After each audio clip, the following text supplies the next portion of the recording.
So, what was it? It was how I can restream to you. Oh, okay. Yeah, cool. What you got to do is just go into your YouTube, okay? Okay. And once you go in there, put a title in for like shows and stuff like that, and then down near the bottom of it, you'll see it'll say stream from a second stream. And I think that if we do that, when I pop in and turn on, here put a title, it'll give me a separate code from you. Okay. Okay. Cool. And you just give me that later on. Send me those links and the pass for that. Okay. I'll get that done for sure. This week's been insane. I was trying to get you a code this week, and man, it's just one thing after another after another. I'm telling you, with my mom's passing and all the stuff that's going on, yeah, it's been a joy, I guess you could say.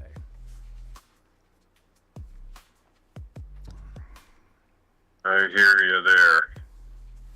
Yeah, I lost both my parents when they were pretty young. Yeah, unfortunately, which never, it's one of those things. It's the most difficult thing ever. Yeah, well, wouldn't be so bad if I didn't have to go through some of the other court issues that I'm going through right now. And I don't want to, I'm hoping I don't have to do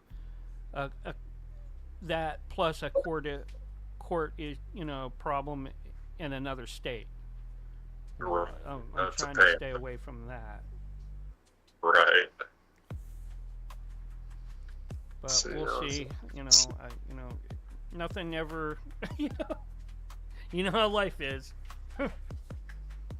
Nothing ever breaks. Nothing ever good happens. It seems like. Yeah. What do you got for tonight, Jack? We're going to talk about crazy cases of the past. Cool. We're going to jump on the way back machine, talk about some crazy cases, which eventually leads us into the Terry McIlvaine horse mutilation case I investigated, in which the only picture ever taken of an alien or of a cattle mutilator was taken in that case. Okay, Jack, I got to let you know that here's your countdown now. 5, 4, 3, 2, 1. And you are live and on the radio side right now. Welcome back, everybody, to Paranormal Intelligence Agency Radio Live. We are broadcasting from 300 feet deep in an abandoned nuclear missile silo somewhere lost in the post-apocalyptic radioactive wastelands of the Dakota Badlands. I don't know how many people out there in Normieville have ever seen the Badlands, but they are aptly named.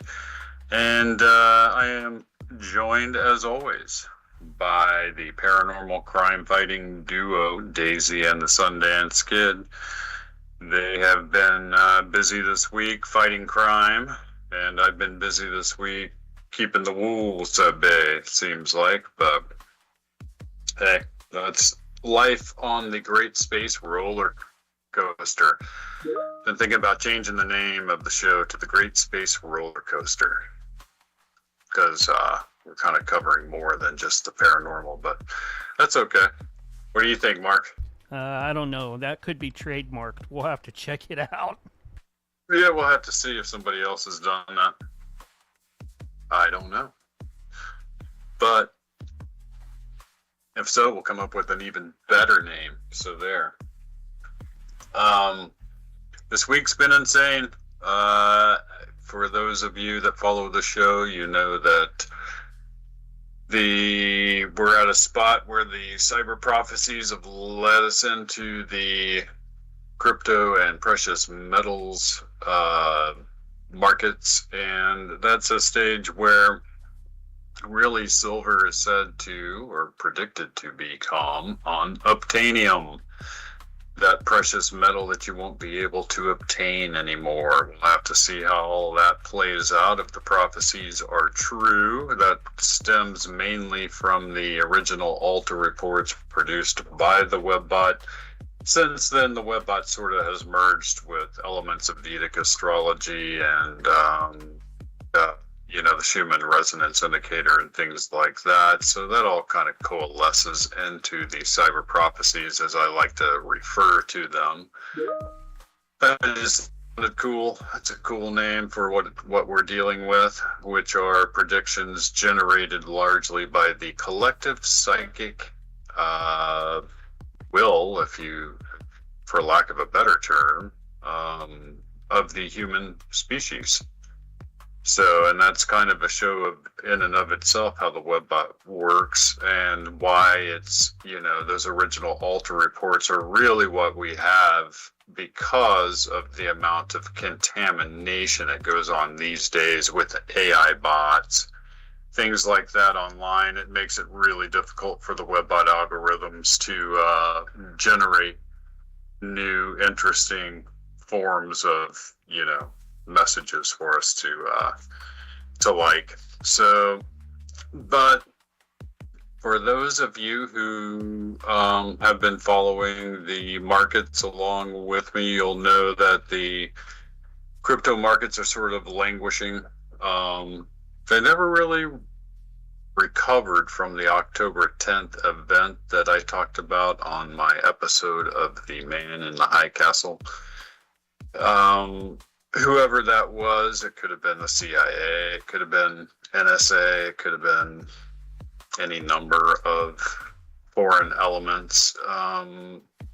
It's interesting because when you go down that rabbit hole, the sheer number of potential suspects on who it was that actually did it is interesting, because the best they can determine is that it was a glitch. Well, it wasn't a glitch, it was a stablecoin malfunction that led to the biggest cascade deleveraging event in human history. Barely even made the news. So, and they've been languishing ever since that point.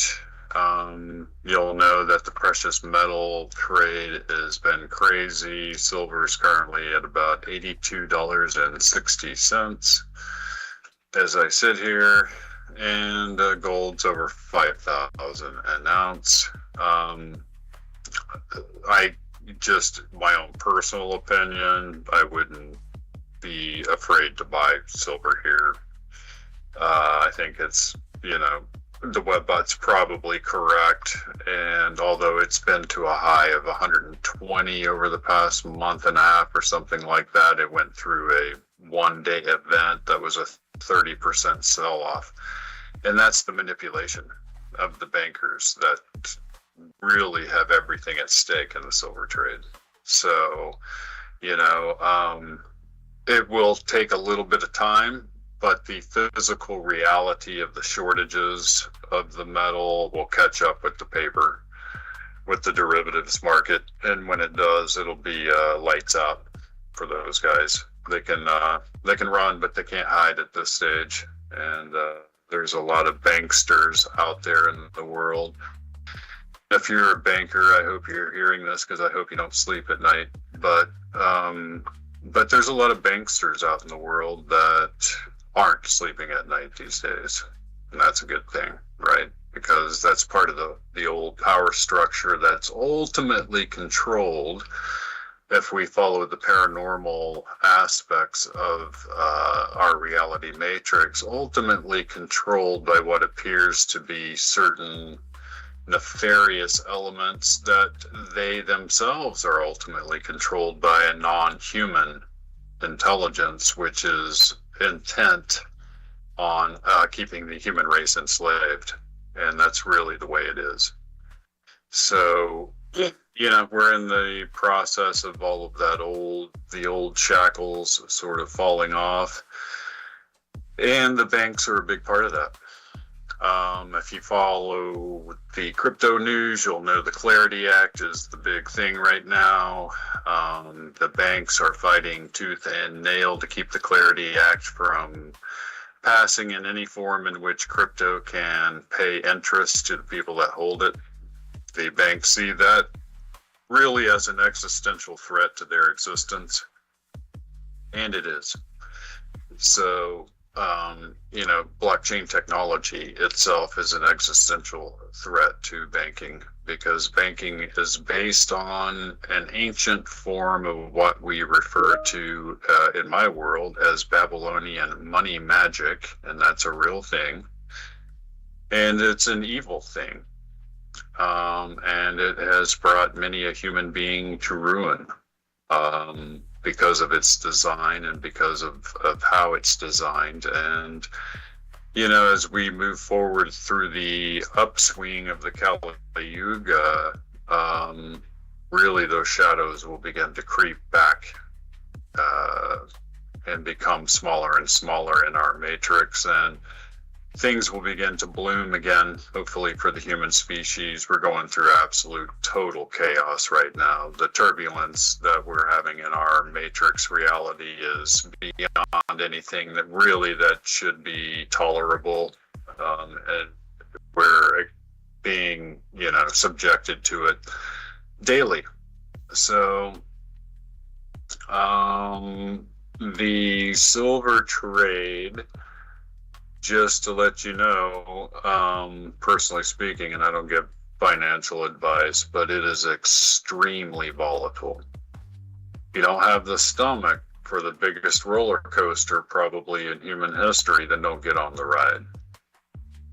That's really where it's at, because you're talking about multi tens of percentages, 10, 20, 30% moves a day, up and down and all. So if you don't know how to be nimble enough to take advantage of those kinds of swings up and down, if you don't know how to write it down, then don't do it.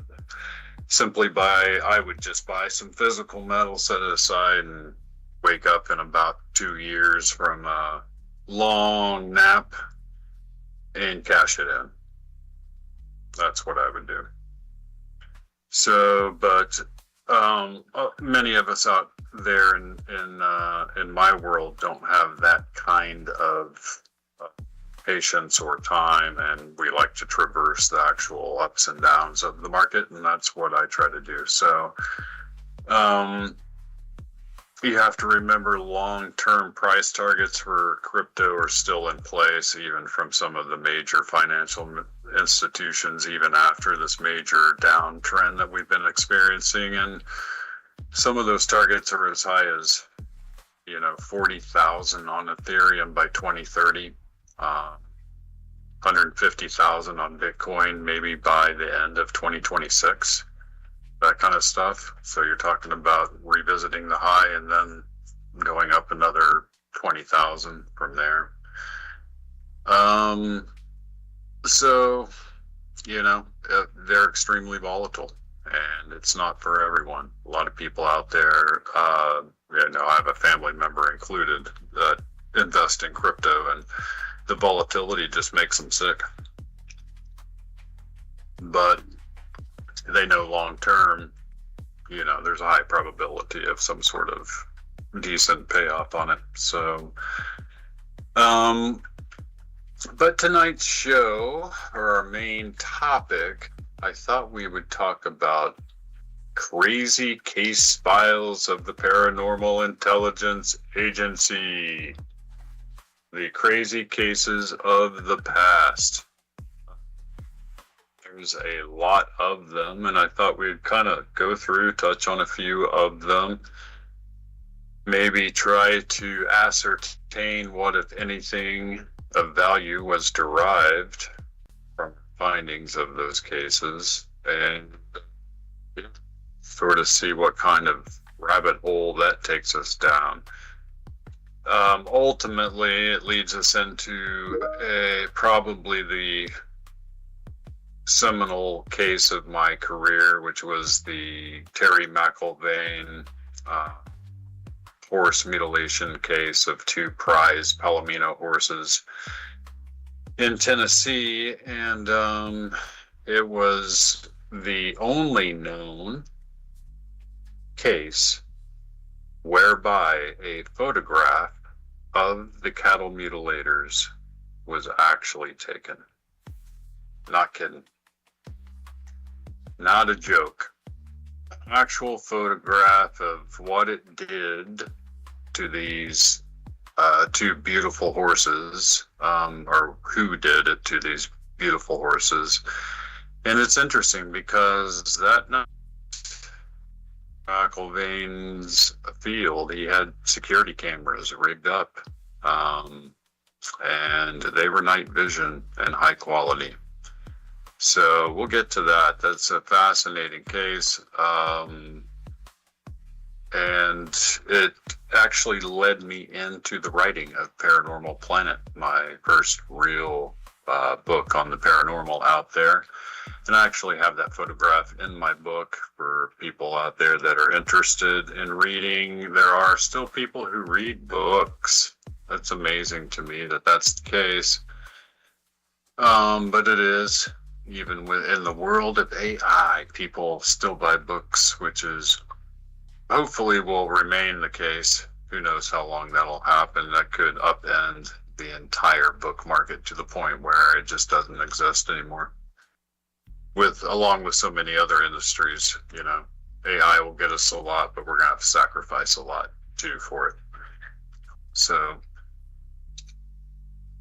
and I'm trying to remember. Oh yeah, there's some new Bigfoot footage apparently making the rounds out there from Todd Standing. I'm not sure what people think about Todd Standing, but like I covered on a previous episode, I investigated the man and his finances rather than his photographs, and discovered someone who was completely financially incapable of pulling off any sort of a hoax. Sorry, that's just the way it is. So, highest probability is that those photographs are real, and if they're real, then there you go. That's the finest, best possible photographic evidence anybody can ever obtain. And that's why I believe that photographic evidence will never do. People will always say you hoaxed it. Always. It doesn't matter your personal situation or the fact that you could barely afford to even live in an apartment or have a car or anything else. And the best experts, the best makeup Hollywood experts in the world are telling me that that would cost many tens of thousands of dollars to pull off. I'm just saying, guys. And the amount of expertise was extremely limited. The amount of people that could do it, extremely limited. That wasn't pulled off by some joker with a Halloween kit. Give me a break. Anyway, but there's people out there that'll just swear to God that had to be a hoax because Bigfoot doesn't look like that.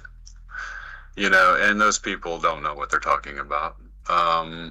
You can go to my YouTube channel. It's under Jack Carey, and look at a video I produced called The Many Faces of Bigfoot, and you'll see I have on there every single decent known face photograph of a Bigfoot taken around the world, and in every single case they look completely different from the next subject.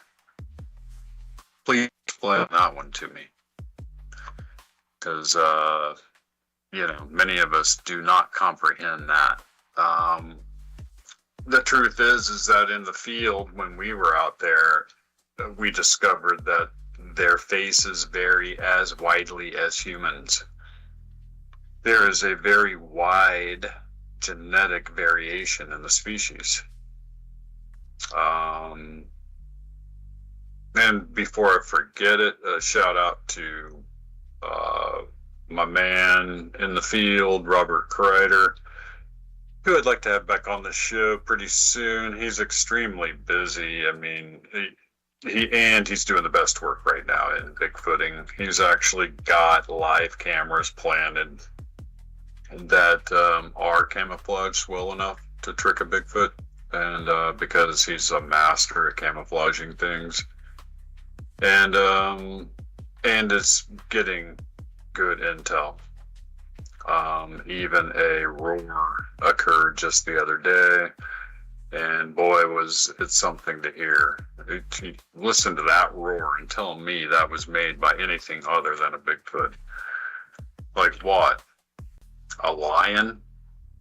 There's a lion out there in New Mexico? I don't think so. Because it had to be one or the other.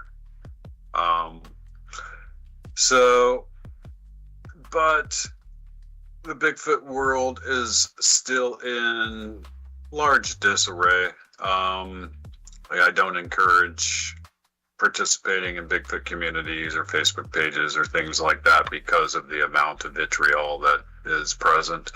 If you're a would-be Bigfooter, investigator, want to go out and have Bigfoot experiences, then there's plenty of information for you to digest and go out and do your own thing and not have to subject yourself to the constant barrage of vitriolic behavior that takes place in these groups. It's just not worth it. So, but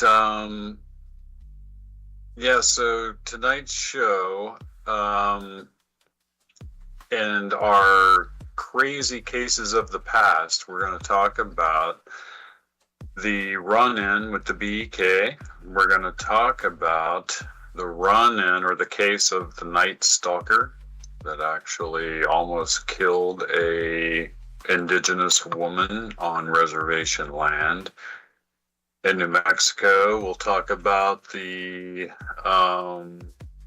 Lakewood Lichen case, which was a famous dogman case that J.C. Johnson and I investigated. We'll talk about the ultra-terrestrial case in which a Navajo family was subjected to a night of horror from an alien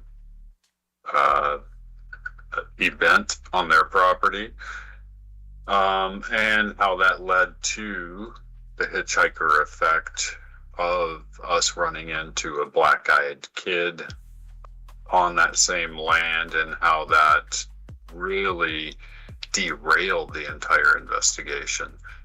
Talk about the case of the pastor driving through remote Nebraska, a Baptist pastor, at about 2 a.m, and seeing a light off in the field, right? And this ball of light begins to track his car. Goes parallel to it in the field. And it slowly gets closer and closer and closer, right? And he looks up the road a bit, and in his headlights next to the road is what appears to be a cow. And it's sort of like bucking around a little bit, and he can tell there's something on it, right? And he gets closer and closer, and this light off in the field is coming at him this whole time. And he slows down next to this cow, and he gets a good look, and it's dark out, but as he was pulling up, this thing was in his headlights, and he said this thing had some sort of what appeared to be a creature on its back that was spider-like, with long arms that went around the back of the cow and were stuck into its sides, and he could tell there was fluid coming up out of this thing through its legs. That's crazy. A Baptist preacher out of nowhere comes up with that. Do we think he's lying? Because I sure didn't. And he sure didn't seem to be. And we'll talk about the case of the South Dakota man-beast, a case that I currently still investigate to this day. Talk about creepiness, because you have to go out to, some pretty remote, brutal landscape, and anything could be hiding out there. the way these bushes and trees and stuff grow in these, I'll just have to film it, show people. They just won't believe it. If you've never been to South Dakota, it's a very strange landscape. Very, very strange. So, and, you know, what do all of them have in common? That's really the question. All of these strange cases. And, you know, if we have time, we'll cover a few world famous cases that I've been able to analyze.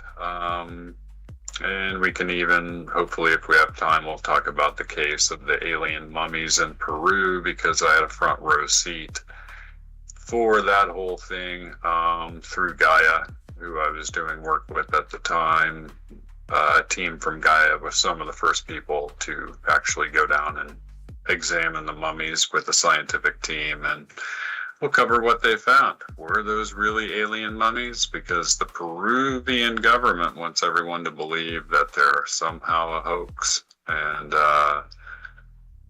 you know, the truth is fascinating when it comes to those alien mummies, and they're still making ripples in the pond out there. I was amazed. You know, you go online and you look it up, and it got slapped down by the powers that be. We're so scared of it that it's non-stop attacked online by AI bots and everything. So look up the alien mummies of Peru. You'll see what I'm talking about. So I guess what we'll do is we'll start off, and we do have a break coming up, but we'll start off talking about the cryptozoology cases, and we'll kind of move over into the few alien cases that I have to cover, and slowly I think we'll tackle the Terry McIlvaine case and really what that means for cattle mutilation as a whole. And what is the purpose of cattle mutilation anyway, right? What are they doing? Well, we've got a really interesting theory on that, another theoretical rabbit hole, and yes, I do cover it in my book, Paranormal Planet, having to do with the idea that we're actually part of a Type 3 society. But wait, one of the world's greatest remote viewers, Joseph McMoneagle, has told us that he was given a target, a blind target to remote view, and that target happened to be a cattle mutilation that took place on none other than Skinwalker Ranch. And, you know, Joe says that this thing that killed the cow was a machine, that the machine was designed in order to do just that, and that it originated from another dimension. And we'll get back to all of that right after our break. All right, we're on radio break, Jack. Interesting stuff. I was thinking it was some sort of giant cryptid spider. Right? I know. That's, you know, when that guy told sounded me that. like. And, you know, that's a one-off case, too. Like, nobody's ever reported that ever before since that time. And there's no way. That guy's never been a paranormal anything. He was a simple little farmer, Baptist preacher guy. I would like to know, since that time, if he had any attachments or other things that has happened due to the hitchhiker effect. All right, that would be interesting follow-up. Hi, Daisy. Here's Daisy reporting for duty. Come here, Daisy. You got a worldwide audience, and they want to see how pretty you are. And someday, all right, here we go.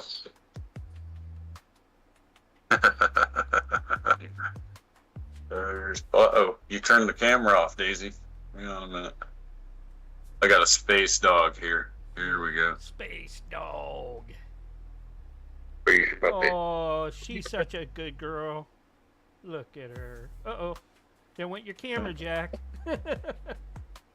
We're overloading the camera, dude. Here we go. All right, there we go. Now we're rocking. Ghost dog Worldwide. We're taking this worldwide, aren't we, Daisy? That's right. That's right. Go. There we go. Oh, too bad Zeus buddy isn't over here with me right now. He'd be like, Just say, look at that pretty girl. Yeah. Look at that pretty girl. Yep. All right, sweetie. Go back to security duty. Security. So. Thank you, Veterans Radio, for the sub. Appreciate you.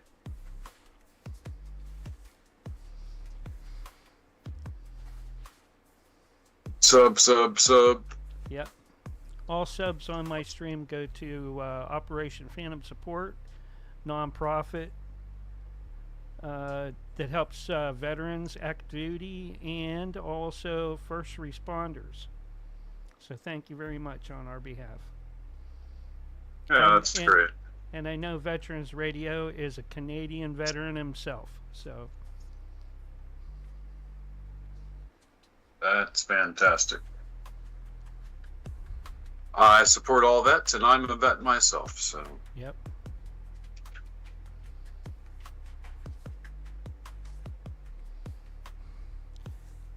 We got Aaron C tonight.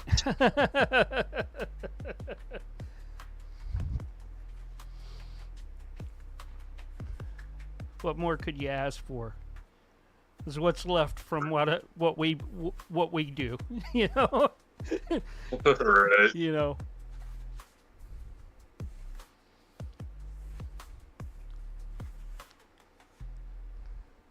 The long grind, I guess. That's all I can think of.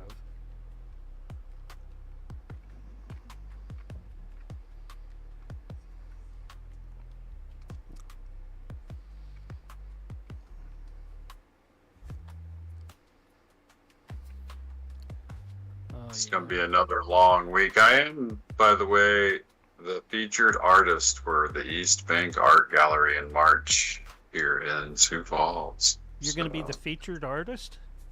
Yeah. Awesome. Huge. When you do that, make sure that you send me pictures so I can put them up in stream. Yeah, I would love to get my photos over to you so you could do that. Yeah. Make sure you can even if you take them with your phone, just email them to me. You got 30 seconds, and we're back. Yeah, I'm actually selling paintings. That's good. Rare occasion. It's probably quicker sales than books, right? It's higher sales for sure. It's more money. Than books. All right. Yeah. Well, here's your countdown, Jack. 5, 4, 3, 2, 1, and you are live and back on the radio side right now. Welcome back, everybody, to Paranormal Intelligence Agency Radio Live. I'm your host, Jack Carey, your personal tour guide to the Twilight Zone. I have a face for milk cartons and a voice for smell-o-vision, and tonight we're talking about crazy cases of the past. And, we've had a lot of them. The Lakewood Lichen case pops right up to mind, and that was one of the first nationally kind of publicized dogman cases to occur in North America, south of like Michigan and Wisconsin and areas like that. And this happened right outside of Denver, Colorado, very near the foothills there in a neighborhood that actually butts up to the forest. And this guy had a dog man come in one night out of the forest and hop his fence, and he happened to be taking his sick dog out at about 3 a.m. and had a full run-in with the dog man that scarred him not physically, but mentally for life. This guy was extremely financially successful. He was an extremely affluent neighborhood in Denver, outside of Denver. And he was a successful graphic artist. So he was able to actually draw us a picture of what it was he saw in fine detail. And it was, there's no denying in my mind that this gentleman saw exactly what he said he saw and was able to portray that in a photograph to us, along with his mental notes from what he remembered of the event. But this thing took 2 steps and basically made a leap over a 10-foot wall. That's for real. So, you're talking about creatures that potentially have just superhuman abilities, super abilities, period, And we have to remember that Dr. Melba Ketchum has examined a hair from a dogman that was obtained in the field, and it had eerie similarities to the Sasquatch DNA. Both of them have mitochondrial or maternal lineage that goes back to modern human. It's Homo sapien sapien. And the paternal is a chimera mishmash of genes from various species that had to have been constructed on an advanced scale well beyond anything humans could accomplish, maybe for another eon in time. That advanced. And so basically what you're talking about is a perfect chimera species in both of them. And we kind of have to ask the larger question, why would you create a super being that's a chimera, both with a dog-headed form and one that's more primate-like in nature? And what purpose would that serve you? You have to remember that if we cross-reference paranormal literature, you'll find that some of the earliest alien abductee literature has testimonies from abductees in which there are numerous cases where a Bigfoot was seen at the same time as the gray alien beings. And these were all in forested areas where the abductees were led off into the forest to be abducted, and there was a Bigfoot with the aliens. That is a common theme. So there's that link, there's the genetic link, there's the historic, ancient history link with the Epic of Gilgamesh and the character of Enkidu and the fact that it's 12,000 years old, and they're clearly describing Enkidu as being a genetic creation of the Anunnaki. So all of that fits together quite nicely and neatly, and shows us that there is far more to the Bigfoot species than meets the eye.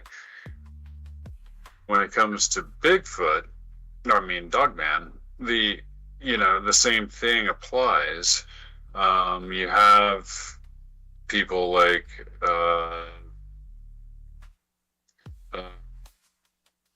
what is her name? Linda Godfrey. There you go. The lady who wrote The Beast of Bray Road and 2 or 3, 4 books about dogmen in America, and whom I knew. I don't believe Linda's with us anymore, but they basically said that, or she said that in her book, Real Wolfmen of North America, that she was contacted by a remote viewer that worked for the CIA.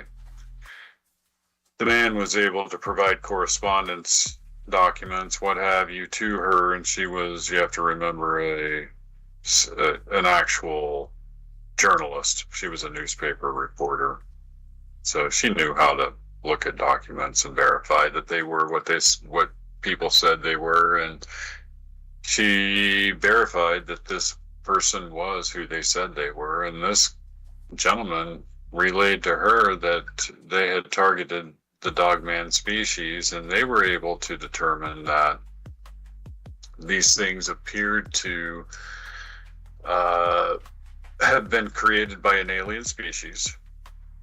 They appeared to have been left here. That's interesting.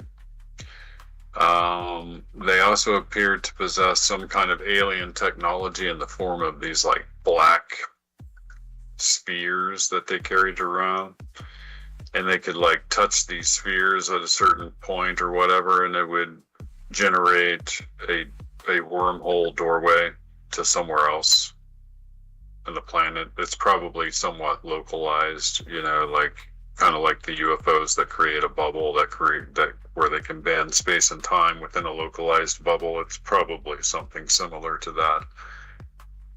He did mention that they had a type of built-in, it's genetic, but it's a built-in bio armor of some kind, and that would explain why numerous dogman encounters whereby the witness shoots the dogman with a high-powered weapon of some kind, the dogman rarely responds in pain or anything like that. It's not like it screams or whatever. Usually it just turns and walks away.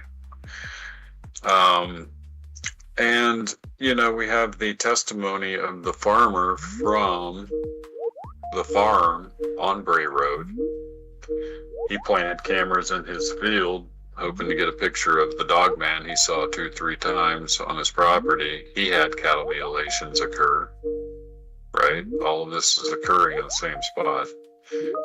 And lots and lots of UFO activity. He filmed it on his hidden cameras on his farm and in the fields, and shared all of that on a documentary. Fascinating. And so there again, you have this alien UFO kind of technology rearing its head in this phenomenon, right? And you sort of cross-reference from that over to the Pentagon scientists like Gary Nolan, who tell us that there's a hitchhiker effect involved with the UFO phenomenon. That along with UFOs, you get a wide array of other kinds of paranormal activity occurring. So what are we to make of that? I'm not quite sure yet, but that's the architecture of the rabbit hole. And we can't change the architecture because the architecture makes us uncomfortable. We have to deal with architecture. And then, you know, there was the case of the Night Stalker. That's a crazy case in which it appears to have been a flying Bigfoot.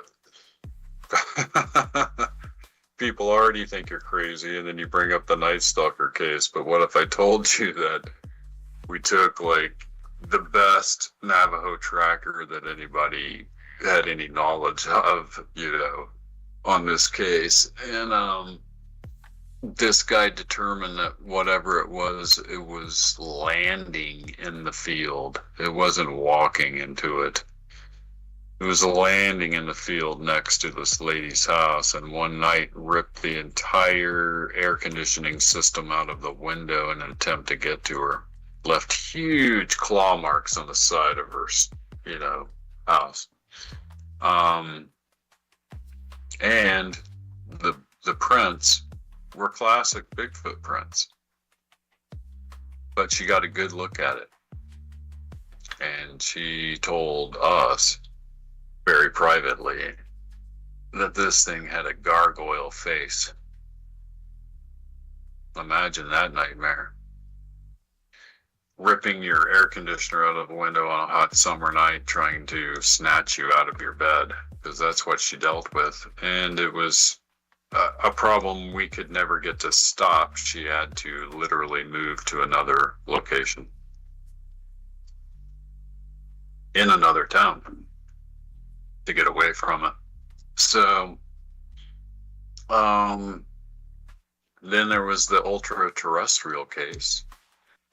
And the ultra-terrestrial case was interesting because we got called out to a indigenous family that had a alien event occur in which they were in their on their property, huge property, because these reservation properties are just really expansive.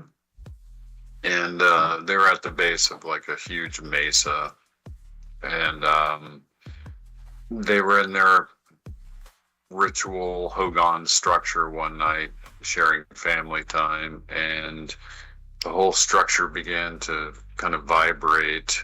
And Hogans are usually have a mud roof on them, and that mud cracks from the heat and the sun over time, and it lets little light through sometimes. And that's what happened. Like, the whole structure got lit up, and it shot light rays down through the cracks in the mud roof onto the floor, and it freaked them out enough that they ran out. When they did, they looked up and they saw a gigantic UFO and little gray aliens running around their property, and way off in the distance, heavy machine gun fire. Bizarre. What a bizarre case. We responded within 24 hours, and we found hundreds of tiny little footprints all over the place, even on top of their house. Because, Navajo families have a Hogan structure that they have, get-togethers in, and then they all have like other houses that they live in on the reservation, on their own land. And so these people ran to their own structure and barricaded the doors and grabbed a shotgun and called the police. But by the time the police responded, the uncle of the family had inadvertently run into one of these aliens and apparently killed it on the property. The police responded with a black SUV. The SUV had what the Navajo tell us was a super soldier, a universal soldier looking guy, huge, armed to the teeth. They said he had at least 6 guns on him, and he appeared to be in charge. And the next thing they know, they can tell that this gentleman is over, he's eavesdropping on them, telling the police that their uncle killed one of these things. And he gets in his SUV, drives over to the uncle's house that you can see a couple 100 yards away from the kid's house. And he goes inside, wraps something in a blanket, takes it out, puts it in the SUV, and he drives off. And all we know from that stage is the uncle received a very large sum of money, which was unexplained, and from that stage would no longer engage or talk about what happened that night. So that was the ultra-terrestrial case. This led us into what I believe now to have been the hitchhiker effect, because we were camped out there for a number of nights hoping that this thing would return, this spacecraft, this UFO. It never did. But we decided to investigate the area where they heard the heavy machine gun fire occurring, hoping to find, some shells, some ammunition shells, so that we could verify that part of their testimony. And as we were driving out to the very edge of this reservation area, you have to realize the topography is expansive. It's remote would be a kind word. It's beyond remote. You can drive for hundreds of miles and not see another car or person. It is nothing but cactus, scrub brush, jagged rock, thorns so thick that they went through an inch. I had boots on that had an inch thick sole on them, and one of those penetrated that, right? So you'll imagine our surprise then, as we're driving out in this kind of area, that up in front of us on a dirt road in the middle of nowhere, we see a figure walking off, not on the road, but off in the scrub brush and jagged rock and thorn and cactus. And automatically your brain says, oh, that's a sheep farmer, because you see a lot of sheep farmers on Navajo reservation land.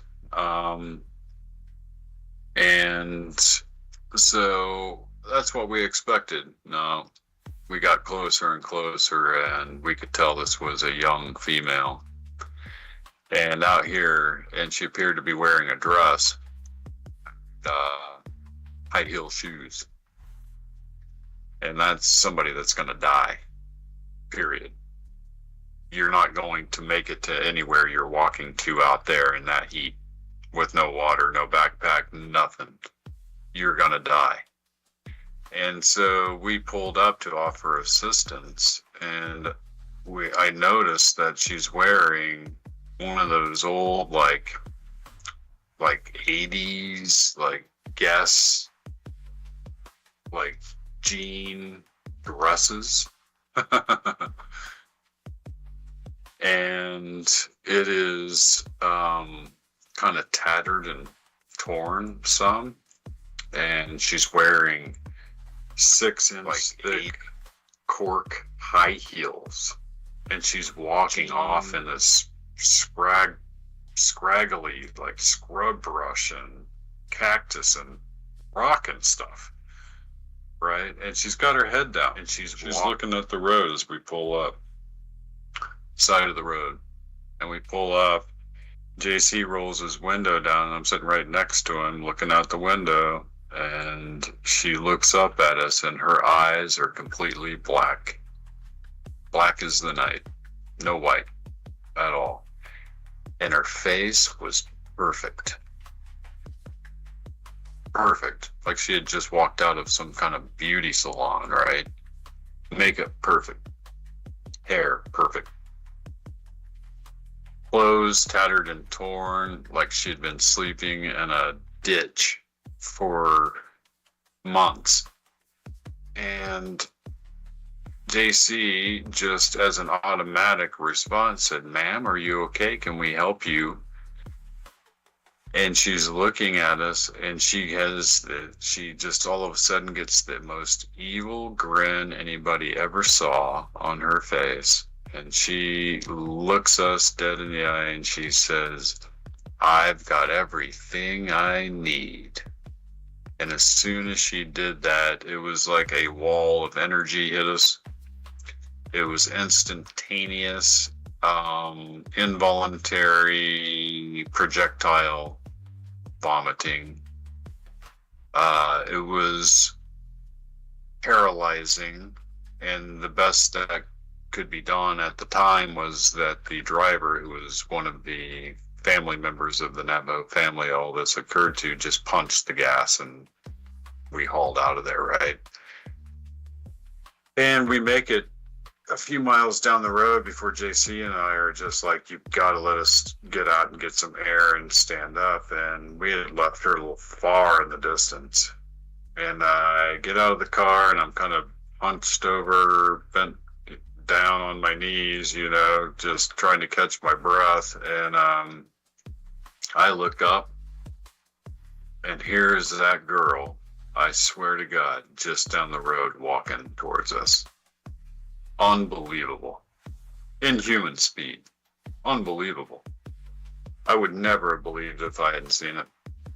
And so we jumped in the car. We went back, trying to get away from this thing, to this family's property, and we were so violently ill that they had to call a medicine man to come and bless us.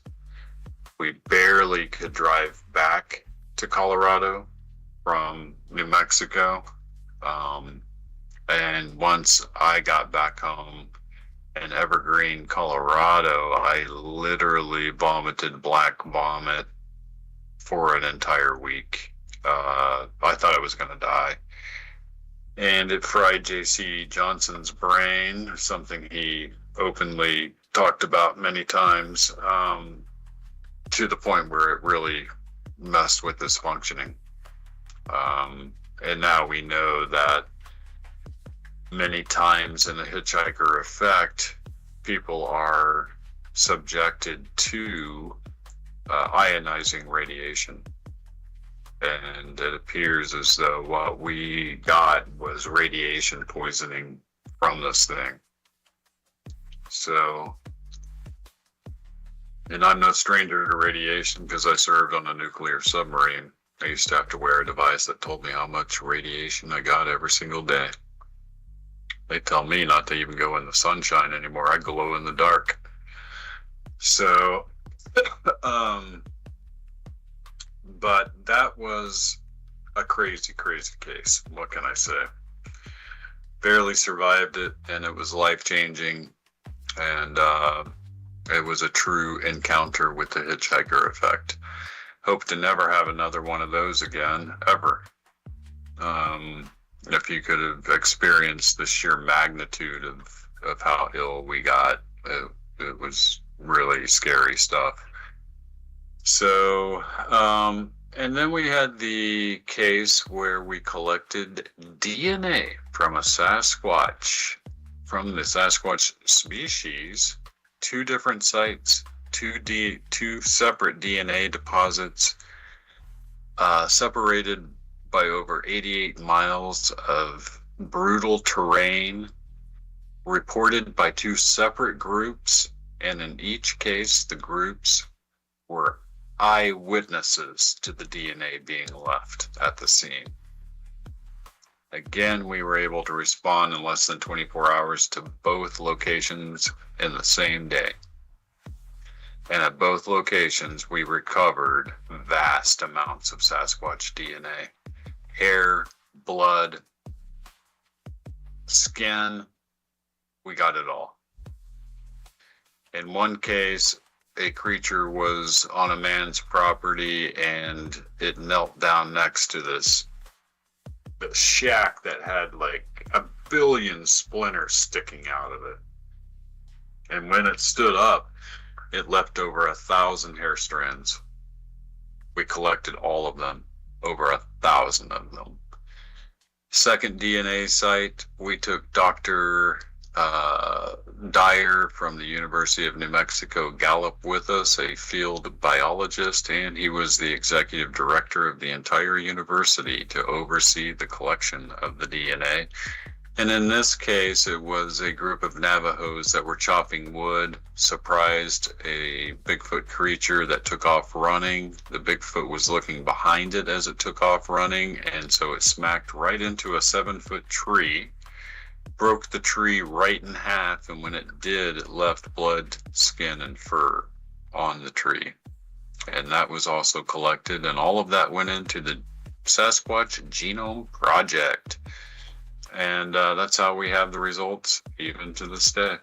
So that's some of the crazy case files of the Paranormal Intelligence Agency. And next week we will jump down another one of these deep, dark rabbit holes. There's still lots to examine in this crazy world of ours. And so join me next week, guys, Wednesday, 7 p.m. Central, and stay tuned for some good programming next. Thanks, Jack. Appreciate it. Sure. All right. Great show. I'll get this up and out Awesome. tomorrow.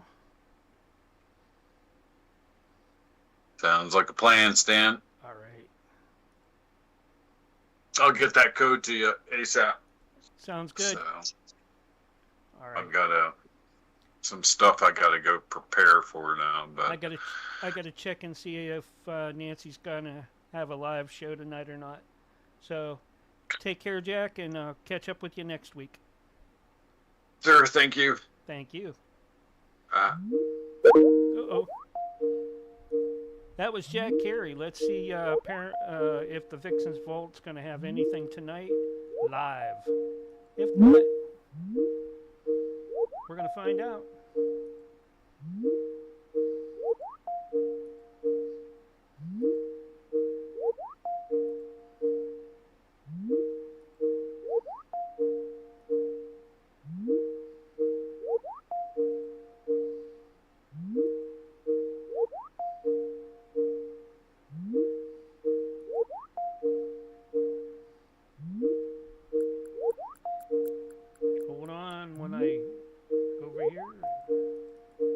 Hey, Mark, Hey, how's it going? it's going. So, no show tonight? I don't know. I'm calling to make sure, just in case. Yeah. Okay. Okay. Yeah, that's fine.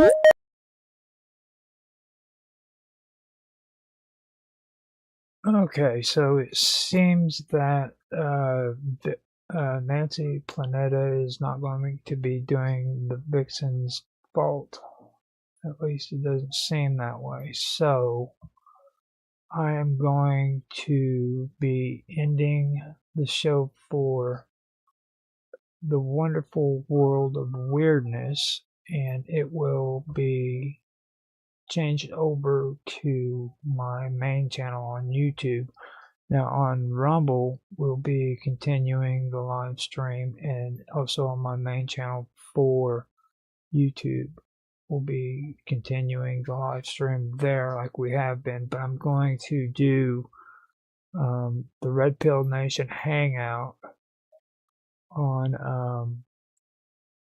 my alt channel for YouTube. So I'm going to go ahead and end the stream for that, and then we will get back with